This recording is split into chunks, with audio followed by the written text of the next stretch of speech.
it's important for me to create a world for myself.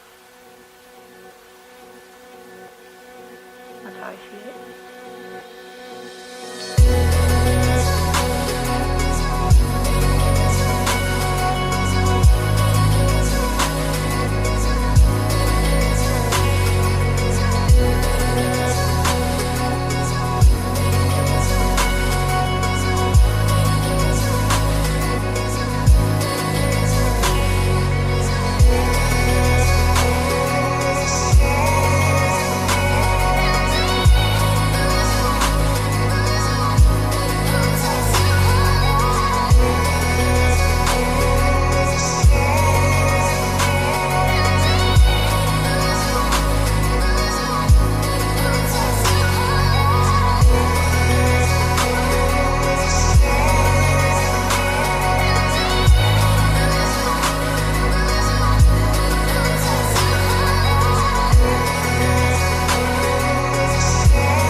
To love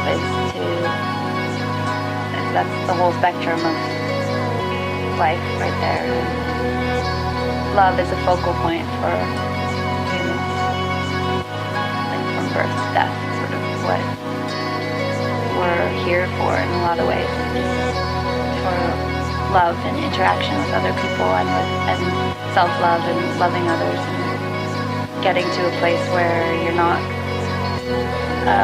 afraid of who you are, and you can open up and sort of, it's just an ecstatic expression